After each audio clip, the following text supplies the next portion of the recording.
இஸ்ரவேலின் முதல் அரசன் சவுலின் மனமாற்றமும் சோக முடிவும். இஸ்ரவேல் ஜனங்கள் தீர்க்கதரிசிகளால் வழிநடத்தப்பட்டு வந்த காலம் அது. சுற்றியிருந்த தேசங்களைப் போல் தங்களுக்கும் ஒரு அரசன் வேண்டும் என்று ஜனங்கள் கர்த்தரிடமும் அவருடைய தீர்க்கதரிசியாகிய சாமுவேலிடமும் முறையிட்டனர். கர்த்தருடைய சித்தத்தை நிறைவேற்ற இஸ்ரவேலரை ஆட்சி செய்ய ஒருவனை தேர்ந்தெடுக்கும் பொறுப்பு சாமுவேலின் தோள்களில் விழுந்தது. பென்யமீன் கோத்திரத்தைச் சேர்ந்த கீஷ் என்பவருக்கு சவுல் என்றொரு மகன் இருந்தான். சவுல் இஸ்ரவேலிலேயே மிக உயரமானவனும் அழகிய இளைஞனுமாய் இருந்தான். அவன் தோள்களிலிருந்து தலையளவு மற்ற எல்லாரையும் விட உயரமாயிருந்தான்.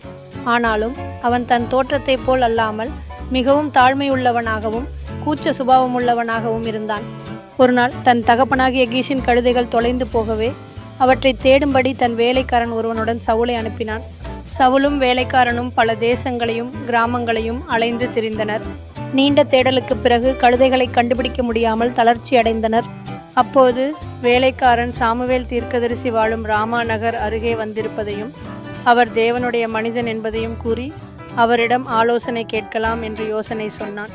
சாமுவேல் சவுல் வருவதற்கு முன்பே கர்த்தரிடமிருந்து ஒரு தரிசனத்தை பெற்றிருந்தார். நாளையின் நேரத்தில் பென்யமீன் தேசத்திலிருந்து ஒரு மனிதனை உன்னிடம் அனுப்புவேன். அவனை என் ஜனமாகிய இஸ்ரவேலுக்கு அதிபதியாக அபிஷேகம் செய். அவன் என் ஜனத்தை பெலிஸ்தரின் கையிலிருந்து இரட்சிப்பான்.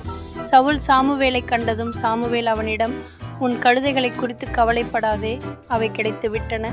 ஆனால் இஸ்ரவேலின் விருப்பமெல்லாம் உன்னுடையதல்லவா என்று கூறினார். சவுல் குழப்பத்துடன், நான் இஸ்ரவேலின் கோத்திரங்களில் மிகச்சிறியதான பென்யமீன் கோத்திரத்தான் அல்லவா?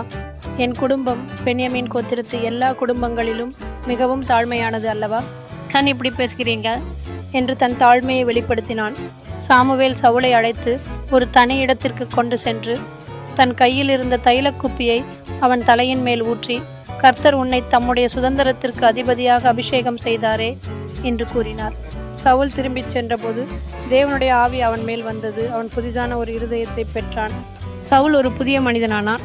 பொதுமக்கள் மத்தியில் சவுல் ராஜாவாக தேர்ந்தெடுக்கப்பட்ட போது அவன் ஜனக்கூட்டத்திற்குள் ஒளிந்து கொண்டிருந்தான்.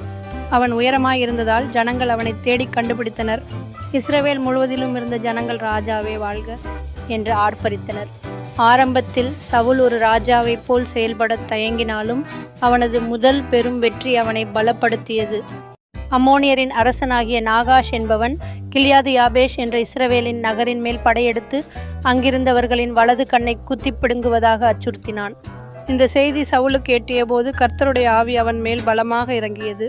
சவுல் கோபத்தால் பற்றி எறிந்தான். அவன் இஸ்ரவேல் முழுவதிலும் ஆட்களை அனுப்பி எல்லா கோத்திரங்களையும் திரட்டி அம்மோனியர்